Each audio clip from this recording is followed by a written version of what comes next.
What's up, you guys? It's your girl LT here, back with another video. What's up, you guys? It's your girl LT here, back with another video. So today,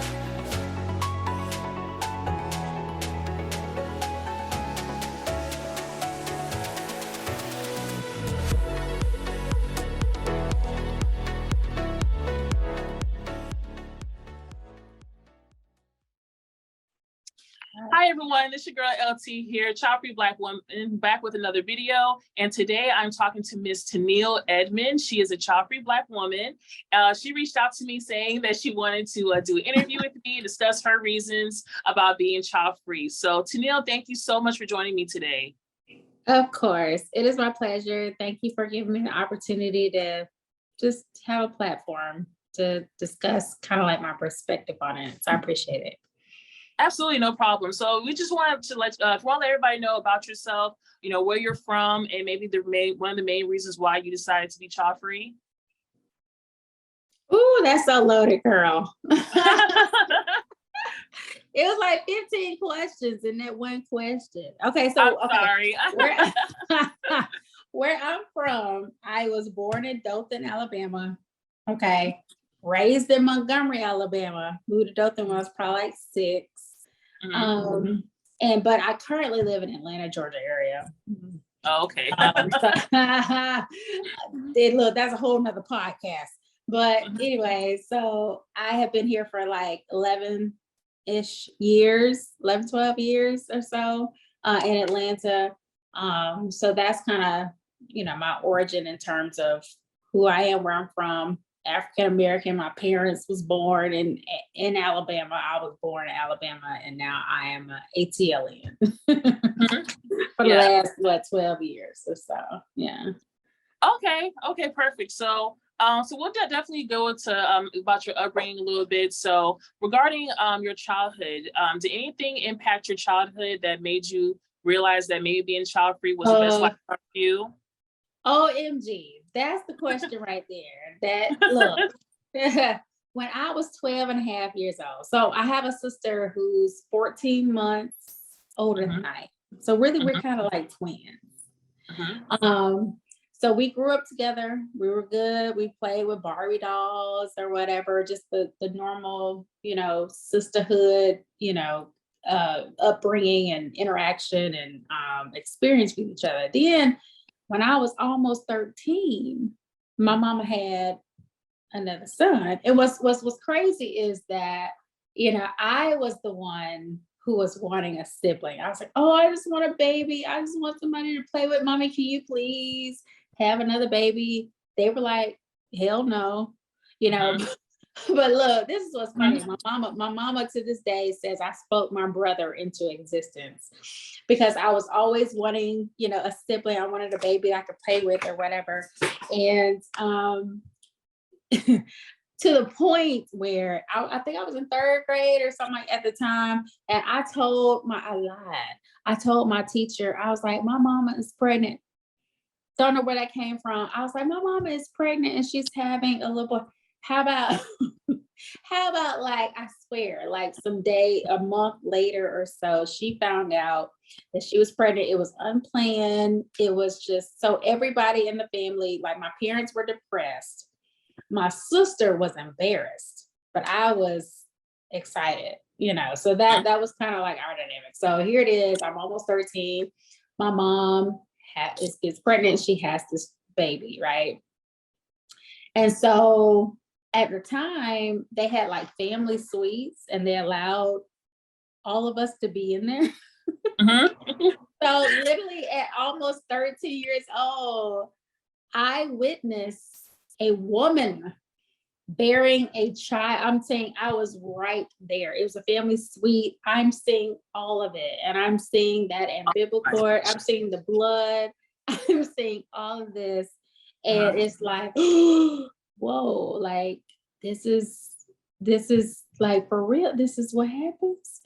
So she has the baby. I watch all of that. And, you know, fast forwarding, you know, after witnessing a labor at such a young age, I am then, you know, old enough where I can, you know, pat the baby to sleep, rock the baby to sleep. My baby brother maybe it was the wrong baby to witness, but I'm saying he was needy. Like he would cry, out of control. Like the only way you sometimes could soothe him and get him to go to sleep was just like rocking him in his chair and patting him on the back. So as a young, almost teenager, I am witnessing this is not a game. And what's crazy is out of all the people in my family, my immediate family was the one that was wanting this cute little thing. But, like I'm realizing, oh my goodness, this is not a game, like even with changing him and stuff, like with my parents being older and with them not planning for this child, it being kind of like an oops baby, because I guess I spoke it into existence. They were like, look, y'all need to help us with this human. And so we did. And so I learned at a very young age that it's not a game. Like they real cute. They're cuckooing and babbling, and you put them in these cute little onesies when they're a baby, but I learned at a young age hard work. So there you go. Maybe that was the catalyst. That was what birthed my newfound this is life. This is reality, So that answers the question. For sure, definitely. So how does your family or your friends react? I don't know if you had the discussion about you not wanting kids. What was their reaction when you first told them about that? So let me rewind to that question, right? So even despite having that experience at a young age and, kind of like being my brother's second mom or second parents, I'll include my sister, like even when she and I got our license and he was younger, he's like, I want y'all to take us to the mall. I want y'all to take me and my friends to the mall and all this other stuff, or to go shopping and stuff like that. I still, probably in my young to mid 20s, I had not made the decision that I don't want kids because I thought that was the thing to do. I still thought that was the thing to do, right? In terms of society, like you grow up, you get married, and then you have kids. That's like, pretty much the rubric of life. And it wasn't until probably early 30s. Now, mind you, let me just give you somewhat of a background of me. I got married at 34, which was late. Got married at 34. I was married for 5 years, got divorced. But, prior to getting married, I kind of was like, okay, this is the thing to do. I guess I need to get married. Didn't really, vet or anything like that. Was dating a guy at the time. Was like, oh, okay, so our parents knew each other. He's out of the church. I guess we're supposed to get married. And being kind of up in the air, even when we got married, thankfully he was the guy that I married was like, okay, I'm 50-50 about it. And I was like, I'm 50-50 about it. So I just thought that was the thing to do. Unfortunately, getting married in such a haphazard and negligent circumstance, and that's a whole nother podcast, but I kind of realized he's not somebody I would even want to. Even if I 1,000% wanted kids, he's not somebody I would want to have kids with. You know what I'm saying? So it was just like, that wasn't easy, because honestly, I know some women who are with the wrong person and with an unhealthy person, because their desire to want kids so much, they will go ahead and procreate, not even, thinking about those other dynamics like, oh, I need to vet the person that's going to be the potential father and my potential life partner of this human that we're bringing into the earth, right? Thank the Lord I was not like that. So after saying I do, which was backwards, I realized, okay, this is not even somebody that if I wanted, kids to that degree. That's not somebody I want to, procreate with. So to answer your question, how did they react? They didn't even find out till I really found out, which was later on. Like, okay, y'all, first of all, I don't have this burning desire to have kids because XYZ, probably my experience of, learning at a young age, what it entails. And then, just realizing that now that I find myself, because I believe personally, you get married before you have it. That's my personal belief. I ain't out here. I'm not of the fabric where the people are out here like, oh, I'm gonna have a kid. It don't matter if the child is in a household, in a union, right? So I was under the belief, and I still am, that a child is best brought up in a 2-person, male, female, masculine, feminine, type of ordeal, right? And to get the best for that child. So again, after all that, got divorced, after all that, it was just like, you know what? I never had the burning desire anyway. People knew that. And so honestly, my dad, thank the Lord for his honesty and transparency. He's been like, so I have the brother that's almost 13 years younger than I am, and a sister who's 14 years older. My sister has 3 kids. He has 2. They're all boys. My dad says I am his only smart child. He has never given me pressure to have children. Because I will say, in his defense, he was an amazing dad. Like you don't find many men out there like he is. Like he literally would make the hot breakfast for us every morning. He would comb my hair. Like he was doing so much. And so maybe that's why he's like, look, don't do it. And it makes me sometimes feel some type of way, because it's like, do you regret me? Were we that bad? But he's just like, no, don't do it. Don't do it. And so to this day, he's saying, I am the only smart child, the smart offspring that he has, because I don't have kids. And so I don't feel that pressure. Thank the Lord. I don't have that pressure of my parents like, when you going to have a baby? Thank the Lord, my 2 siblings have done it. They got 5 grandkids between my 2 other siblings. So I don't feel that pressure.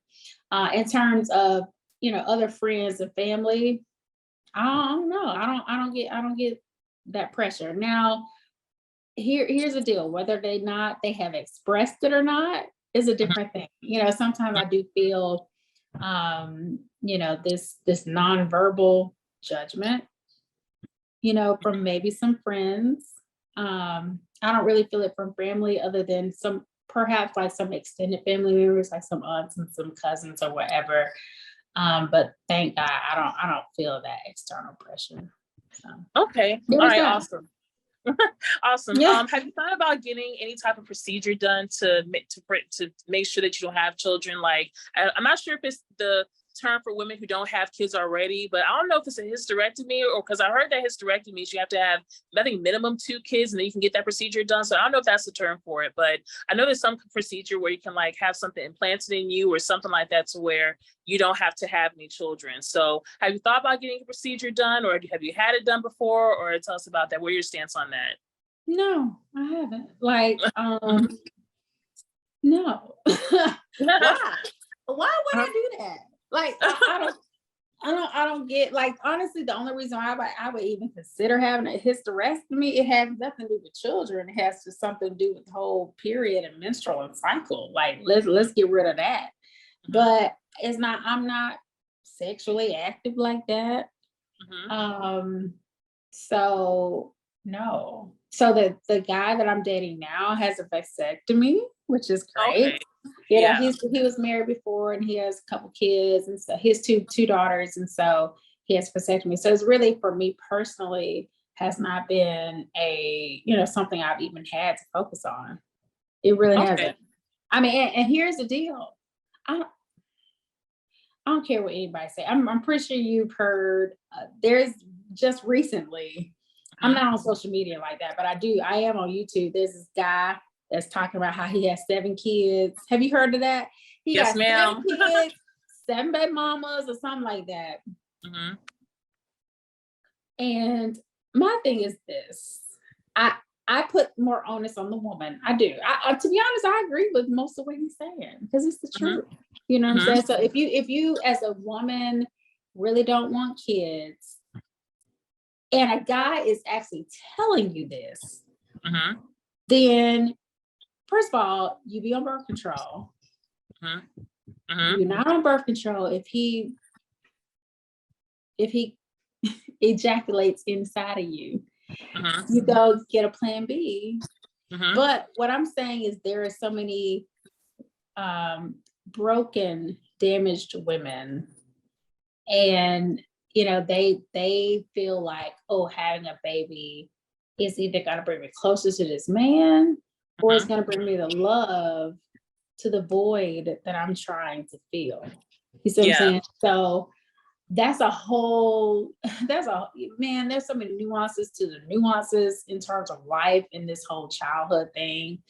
And to be honest, my hope in even doing this interview is to express to women who have not yet procreated, who have not yet had a child, to really understand who you are.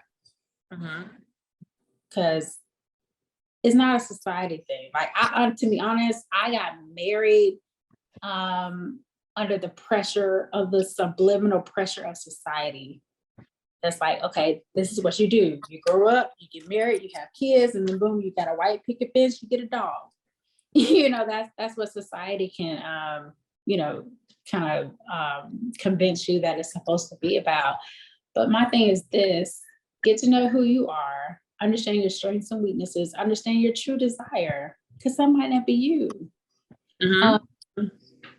And, ask people their honest take of life. The unfortunate part in that is that not everybody's going to be honest with you. I have read the book called Regretting Motherhood. Have you heard of that book? Yeah. Have you read it? I haven't read it yet, no. Okay. Well, I say read, but it was on Audible, so I haven't read it myself, but it read itself to me. You would be flabbergasted. You would be completely surprised as to the women. And they're only saying this because they're anonymous, right? Many people don't tell you the truth. They don't tell their close friends the truth because they don't want to be judged. They don't want to be condemned. But man, if you read that book, you will get the honest take of some people who genuinely should never have been parents, not before, either parents at all or parents not before they healed and really got to know themselves, right? They're not gonna tell people that. So like their close people, like their friends, their family, nephews, nieces, aunts, sisters, and brothers, they're not even getting this reality. They're not getting this truth. You know what I'm saying? So I'm not pro parents or pro child free. I'm pro learning yourself, figuring out what it is that you want, and then vetting accordingly. And let's just say, okay, you want the child for the right reasons because I want to love this person. I want to give sacrificially. I want to give to this human to give them an opportunity to then figure out life for themselves. I'm not having a child so that I can have somebody to love. I can have somebody to fill a unhealthy void that's inside of me. How selfish is that? Or I'm gonna have a child because, I'm gonna have somebody to take care of me when I get old. That's the dumbest reason I have ever heard. But a lot of people will say that. Oh, if I don't have a child, I ain't gonna have somebody to take care of me. Sweetheart, what if your child ends up being a serial killer? What if your child ends up hating you? So you got, you procreating for and signing up and signing a contract for this at least 18, minimum 18-year lifelong contract for something that's not even guaranteed, so child, it's just it's so many nuances to it. So my message is make sure you know you. first of all, and then make sure you know the why behind the what. And if you were able to sincerely get an honest, wholesome answer to that, then by all means procreate the earth. Absolutely, absolutely. So you mentioned earlier that you are, dating somebody right now. So let's talk about dating for a little bit prior to you getting with your partner. So being, of course, child-free right now, how has being child-free impacted you in the dating market? So what was that going on? For me personally, okay, so because of the fact that I have only been divorced now for it's coming on 2 years. And I live in Atlanta, so it's not like it ain't like right. dating 3 guys, right. 3+ guys, like so. Right. Which is why I would absolutely, and this is a side note, I would encourage any single woman in Atlanta to feed into themselves, heal themselves, right? Because if your baseline is contentment, if your baseline is joy, you don't necessarily entertain or even entertain or settle for the possibility of doing anything below that baseline, which a lot of people you're going to meet are going to be below that baseline, right? So if your baseline is I'm joyful, I'm contentment, I'm at peace, then anybody you entertain got to be, you going to add or multiply, not subtract or divide, first of all. So because I'm at that point, it really hasn't, it hasn't been many people. And then B, the people that I'm dating, I'm 41, right? So the people that I'm dating are older. Usually they have already had kids or, that's just not a particular focal point in their life. Now, if I were a 20-something-year-old talking to you, it would probably be different, right? But timing matters, age matters. So that's not necessarily forefront for me. And that's just my personal experience. So, everybody's different, like I said, depending on timing and age. But for me, that's not a factor. First of all, going back, I'm not dating 12,000 people at once, I'm betting to the point where I'm weeding out so many other people, that, would try and step to me. So, yeah, for me, it's not a big deal. And to be clear, the guy that I'm dating now, like I said, he has 2 daughters and a vasectomy. So why in the whole world we wouldn't have, that wouldn't even be a topic of concern. And his 2 daughters are adult age. That's the thing, that's the nuance in and of itself. Now, if they were, still 2 and 3 years old, that would be different, right? But they're adult age, so it's just not a thing. And that's definitely something to consider if you are of the, hey, I want to be child free in your life. That's absolutely, you would be unwise to date someone who has a 2 and 3 year old, right? And date them seriously, because now you're not child free. you're not child free. And I will say, look, to be honest, I'm not even child free.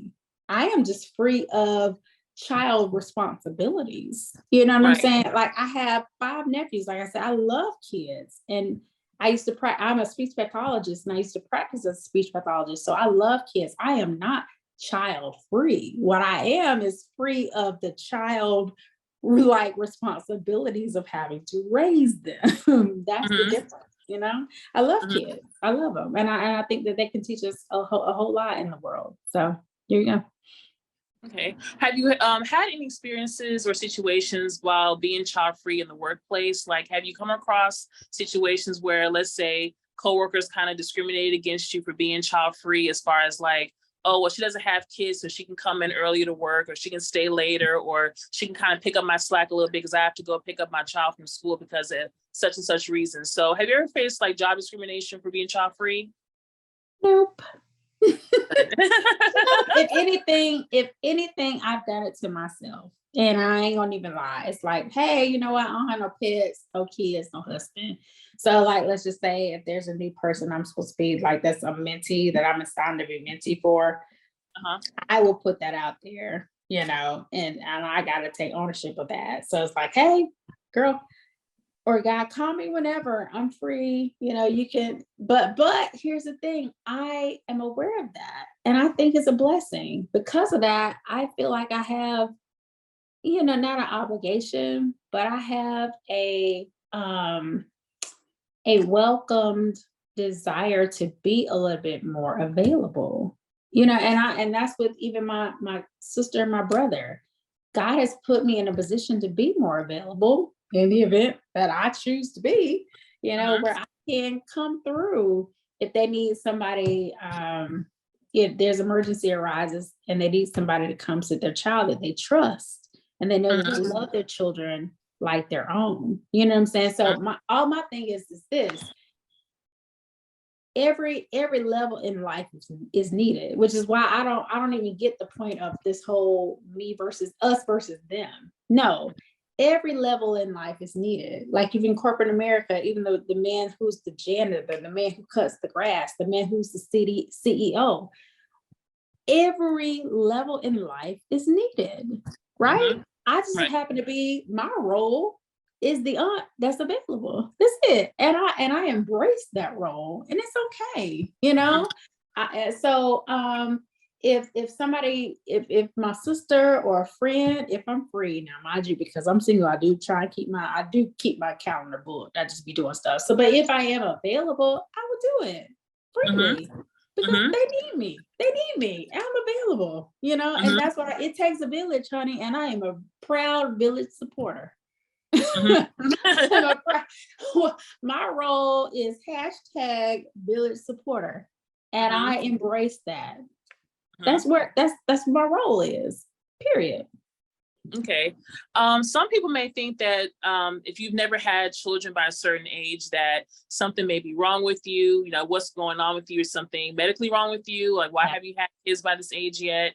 I've noticed with men as well, I ask them this question, that they get questioned for their sexual orientation, their sexuality for that. So what do you say to people who may have told you that you need to have a kid by a certain age, that something must be wrong with you?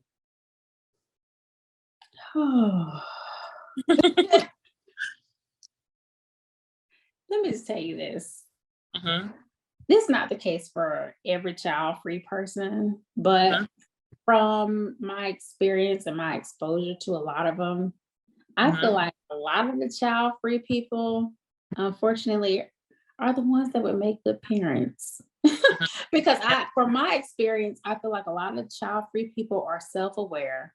They have, they are intuitive, they are introspective and retrospective. And because they understand what the great responsibility is why they care, because they understand and they're aware of their strengths and weaknesses, their desires and non-desires. You know what I'm saying? Let's just put this out there. If I had a child, I'd probably be like my daddy, that would put a whole lot into it, and then be like, because I put a lot into it, it's like, look, don't do it, because I know the sacrifice. I would be just like that, and that child would be, you know, would be equipped, would be sufficiently, adequately equipped to do this world. Now we're all imperfect, right? But to the point that I am capable and able, I would sacrifice my all for that child, right? What was your original question? Because I don't forget. Because I just that. Have you ever been told that if you don't have a child by a certain age, that something's wrong with you? Oh, okay. Or what would you tell people like that? Something's wrong. Okay, so to that person that would say that, I would honestly challenge them to dig deep within themselves to make sure they had children for the right reasons, because many people don't. And then too, let me just say this. I am absolutely sensitive. And that's why sometimes I debate even talking to this point, because there are some people who cannot have children, who want to have children, right? And here it is, I was like, oh, I'm child free. I don't want, so that can come across insensitive for that person who absolutely wants a child and can't, as far as I know, it's a choice for me. My siblings have children, my mama have children, there's no known prevention that I would have, other than the fact that I just choose not to, right? So for the people who say something's wrong with me, that's their opinion. It's not my business. Don't care. Everybody got an opinion. Don't care, so for that person that says something wrong with me, hey, you have every right. I respect it. Fine. You can think however you want to think. But at the same token, I would then come back and ask them a question, and it's not rhetorical, a question to say, hey, did you know where is having a child something that you really vetted? Is it something that you really reflected? And did you know yourself, first of all? And did you know everything that came with it? Did you have a child for unhealthy voids that you didn't even know that you had? And now after you had that child, is it filling the void that you thought that it would heal? You see what I'm saying? And these are questions that I ask because I have read the book, or Audible read it to me, Regretting Motherhood. There are so many people, women who have had children for the wrong reasons. And because it was anonymous, they were able to then be transparent and vulnerable and say, you know what? This one good, but guess what? They can't do. Many of them can't do nothing about it. Some of them, maybe a couple of them, put them up for adoption because they were self-aware and loving enough to do that, right? Because they're like, you know what, this one for me. But many people, this is something you can't undo. You cannot undo it once you do it. So you got to stick with it. And so let me just tell you, as of this point in my life, in my 41 years of living, no regrets, sweetheart. No regrets. I like I said, I'm a proud village supporter. I love the people who have had kids. I love kids. I will do within reason. There's a threshold. There are boundaries. Within reason, the things that I can do to love and help. Starting with my own family, my sisters and brothers, and maybe even a couple of my friends. I babysat it. I babysat for them when I've been available. But yeah, other than that, I don't regret it. I am very much aware of how blessed I am to be, for one, at a point in my life where I am financially able to do things I want to do. Right? Because it's different, right? In my 20s, may have not been as financially able, but now, because I am financially, I could be like, oh, I want to go take a trip to such and such. Oh, let me book that. Thank the Lord, He's provided me with means to do it. I could just be spontaneous. I can go and come as I please. I can enjoy my peace. I can have time to pour into myself and make myself a new person and all of that. So, and with that being said, I'll be remiss not to include the caveat, maybe this happened at a later point in time for me in life than it does for other people. Maybe somebody got where I am when they were in their 20s. If so be it, great. But I'm just at this point now in life where I am really understanding who I am and understanding life a little bit better, and appreciating and embracing the ability to, know myself without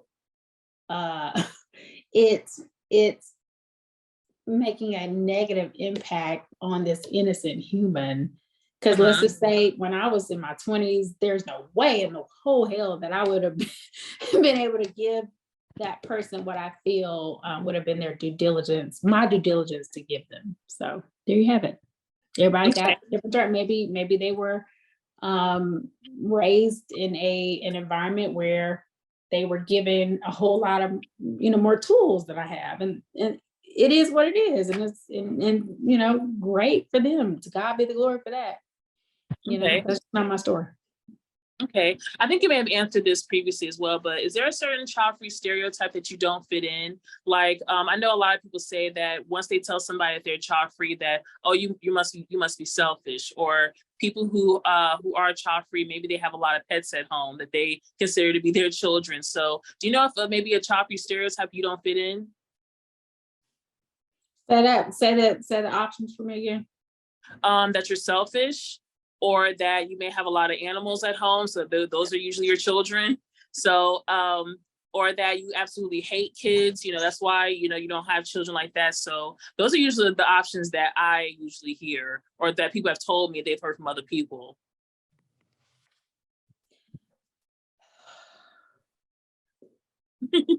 Let's deal with topic number one. I had to literally write this down. Selfish. No problem. Yeah, selfish. And owning pets, owning a lot of animals, and then just in general, you hate kids altogether. Let's deal with the topic number one, selfish. Mm-hmm. The irony is that a lot of child-free people get the label of being selfish. Mm-hmm.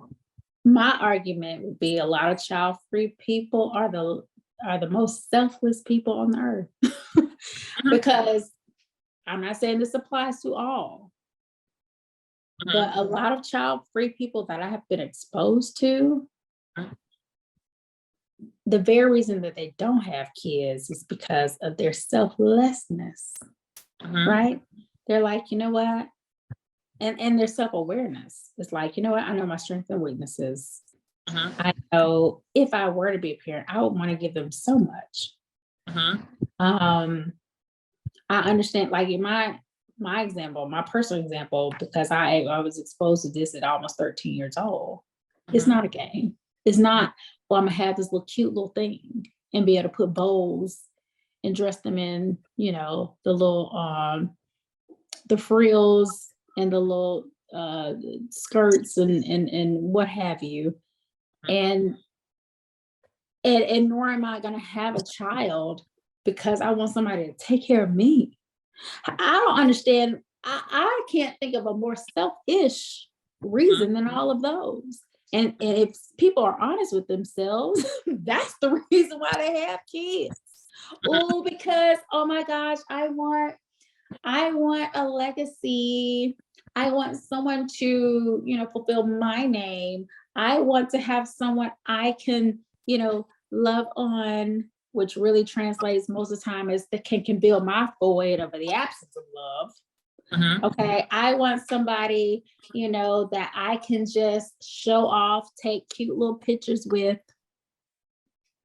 Those are selfish reasons, right? So if somebody were to say it's selfish of me, I would then ask them all of those other reasons in rebuttal, right? Hell, even if I am selfish, at least I'm self-aware and I care enough about myself and somebody, this unborn human, to be aware of it. That's loving in and of itself, Exactly. That's loving and protective even of itself. Like I would make the choice not to, because let's just say I am selfish. Okay. There's a piece that has to be selfless to make a decision like that being selfish. You know what I'm saying?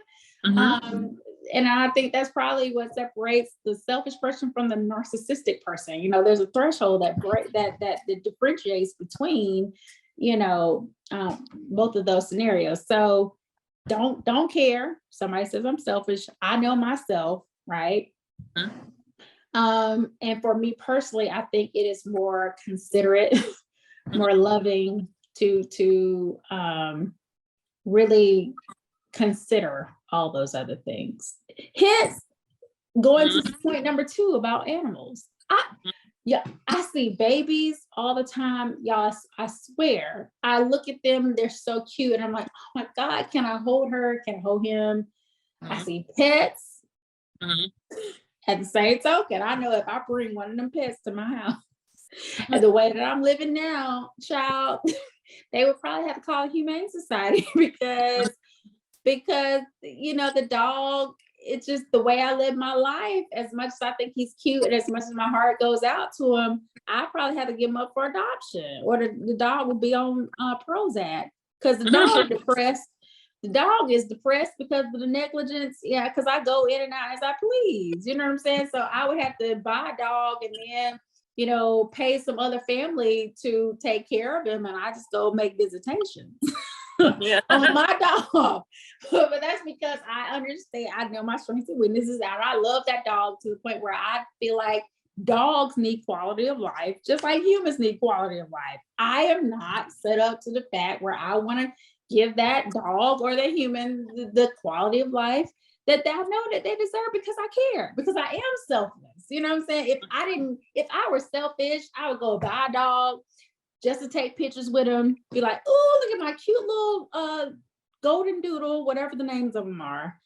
And the dog would just go unfed certain days. It just is not okay. It is not okay.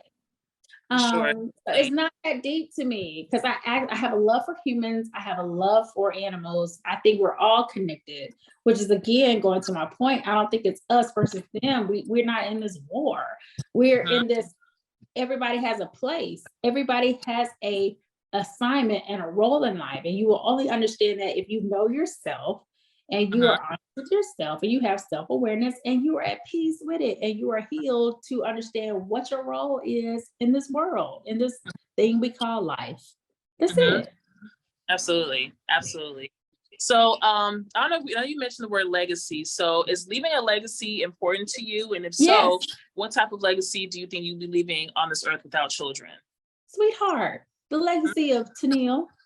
I will leave a legacy. We all gonna die. If you are, look, the principle is, if you are born and you are living, you are going to die. I don't know what people's faith is. My faith is that Christ will return. We don't know when it is. Until then, we're gonna live and we're gonna die. So my legacy is what I pour into people, what I give to people, which goes back to the availability. If I had 12 kids and all this stuff, sweetheart, I would be focused on them.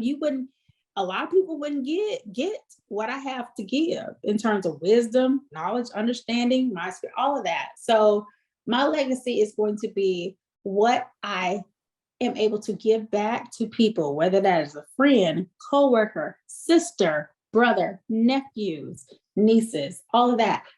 I will still leave a legacy. That is not in question. Whether I have kids or not has nothing to do with the legacy that Tennille leaves. I'm gonna leave one regardless. Absolutely. I don't need kids to leave a legacy. Absolutely. And my last question, so if you had a chance to talk to a woman or a man, it could be a man too, who's on the fence about having kids, what type of encouragement would you tell him or her about your child-free life? Okay, so I'm gonna try not to be a sales rep. So here's the deal. What I'm gonna start off with this. If you're on the fence and you're aware that you're on the fence, thank God that you're in that position. Let me tell you, there are so many people who it happened by accident. They ain't even have opportunity to figure out, am I on the fence? Am I not? Listen, it just happened. There's so many accidental births in the world that didn't even have that precursor to figure out that. Okay, so if I'm talking to that person who has not had a child by accident, which let's do the stats, I don't know, I would bet that probably at least more than 50% of humans are here by accident. Hence my parents with my brother, but thank the Lord they were in a union that already had 2 kids that they had, that they needed to have. But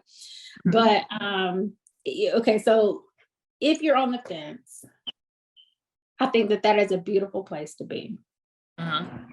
Stay on the fence until you figure out whether you want to be 1,000% on the left side of the fence or 1,000% on the right side of the fence. Use that as an opportunity to truly vet yourself. The world is about vetting other people. No, hell, vet yourself to figure out, who am I? What do I really want?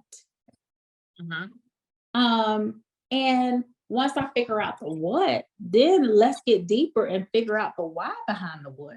Because you could want certain things for the wrong reasons, right? So figure out what you want, figure out whether your motives are pure and untainted and are healthy, right? I could want a kid because I can say, oh, that's what I want. But then after I dig deeper and figure out the why, I might figure out, oh, I want a kid to make up for the love that I feel like I lost in my childhood.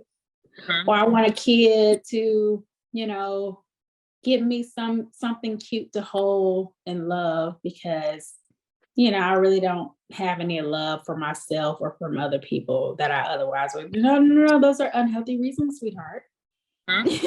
So if you're on the fence, do the self-work, do the healing, make sure that you in and of yourself are convinced that you are healthy and whole.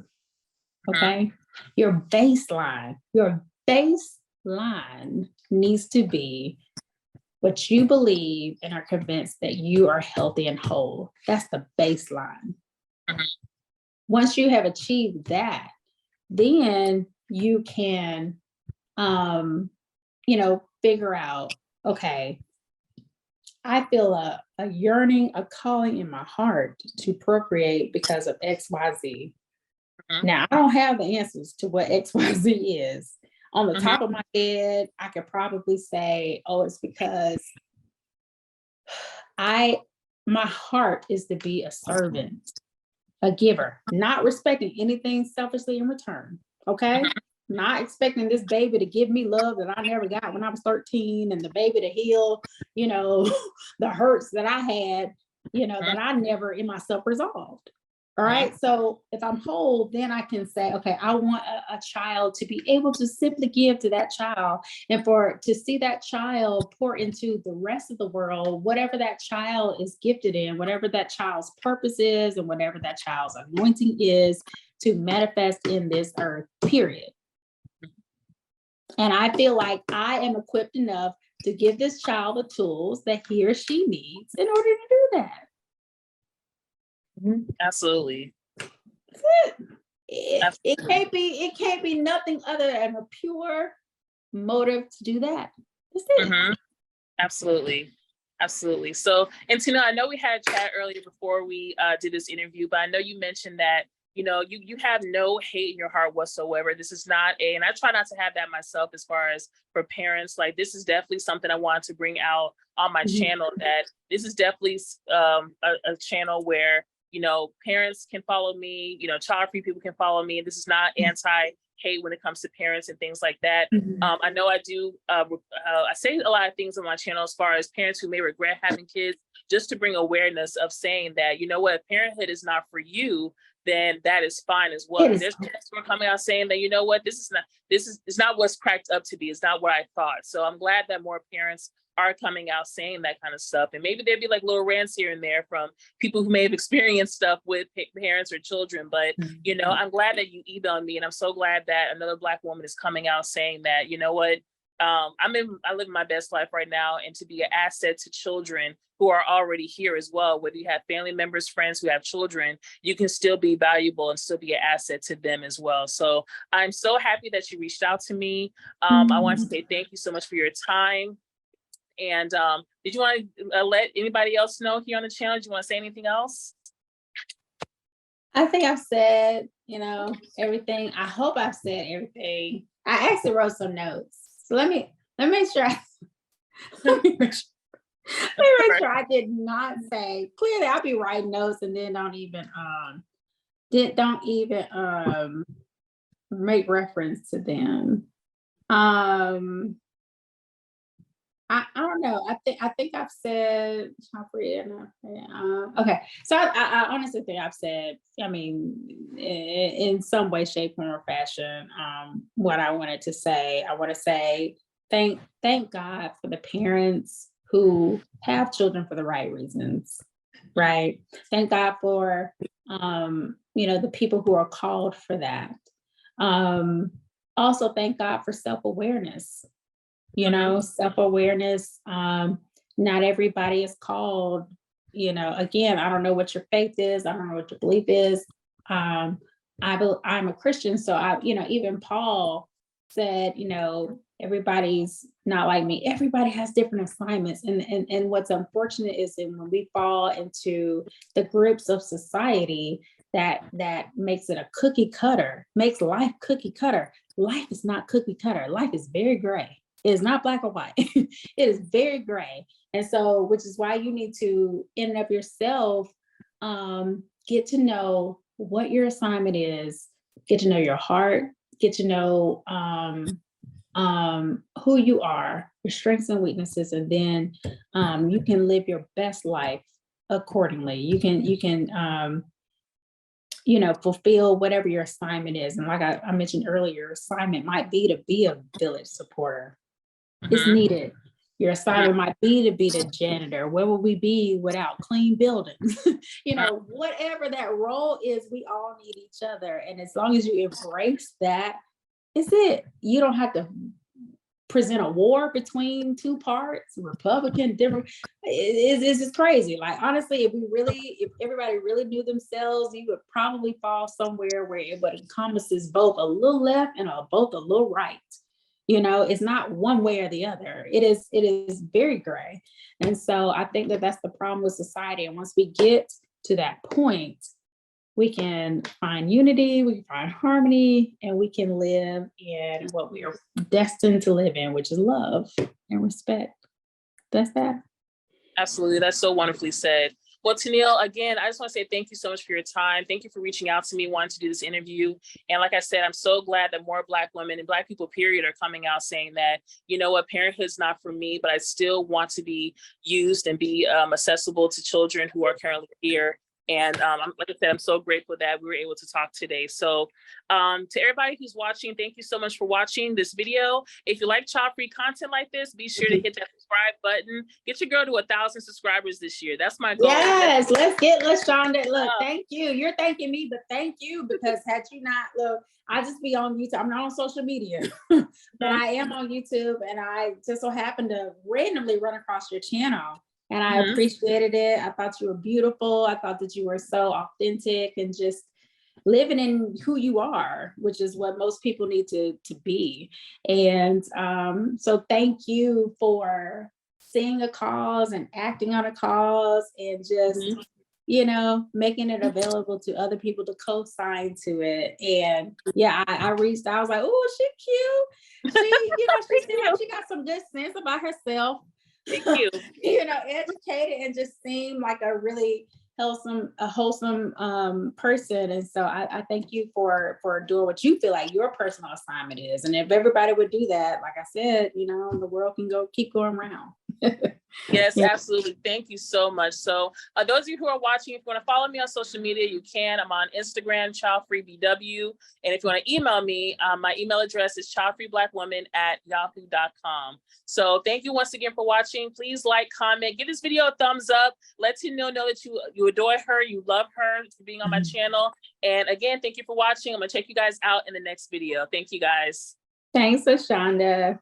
All right, thank you. All right. Have a good one. Thanks for having me. Thank you, no problem.